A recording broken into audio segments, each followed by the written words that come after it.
ఎక్కడ దొంగతనం చేసినా నిమిషాల్లో దొరికిపోవడం వాడి స్పెషాలిటీ అని జులై సినిమాలో ఓ డైలాగ్ ఉంటుంది.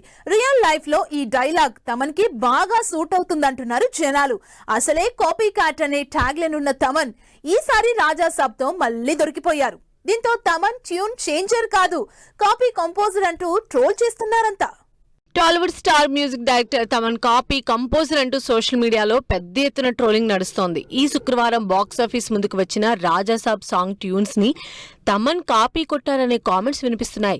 సినిమాలో ముగ్గురు హీరోయిన్లతో వచ్చే నాచే నాచే ఎనర్జెటిక్ సాంగ్ లో ప్రభాస్ స్టైలిష్ గా నడిచే చోట వినిపించిన బీట్ కాపీ అని తేలిపోయింది.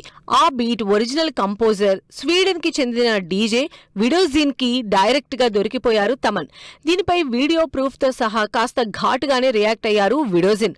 దీంతో ఇంటర్నేషనల్ రేంజ్ లో తమన్ పైన కాపీ క్యాట్ ట్రోలింగ్ నడుస్తోంది. రాజాసాబ్ లోని నాచే నాచే సాంగ్ మాత్రమే కాదు, రెబల్ సాబ్ సాంగ్ ట్యూన్ కూడా కాపీ అంటున్నారు జనాలు. English music video run it up tune ని తమన్ కాపీ కొట్టారంటున్నారు నెటిజన్లు. తమన్ కంపోజ్ చేసిన రాజాసాబ్ ట్యూన్స్ ని మ్యాచ్ చేస్తూ ఒరిజినల్ ట్యూన్ తో కంపేర్ చేస్తూ ఓ రేంజ్ లో మీమ్స్ చేస్తున్నారు.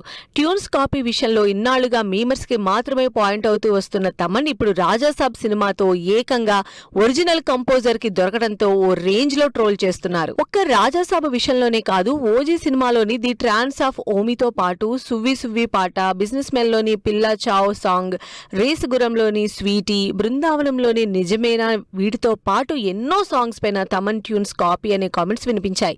తనపై వస్తున్న కాపీ క్యాట్ ఆరోపణలపై రియాక్ట్ అయిన తమన్ ఇలా ఒకరి ట్యూన్స్ దొంగతనం చేస్తే అమ్మ ఇంటికెళ్ళాక అన్నం పెడుతుందా అంటూ కవర్ చేసుకున్నారు. మరి ఇప్పుడు రాజాసాబ్ సినిమాతో ఏకంగా ఒరిజినల్ కంపోజర్ కే దొరికిపోయిన తమన్ దీనిపై ఎలా రియాక్ట్ అవుతారో వెయిట్ అండ్ సీ.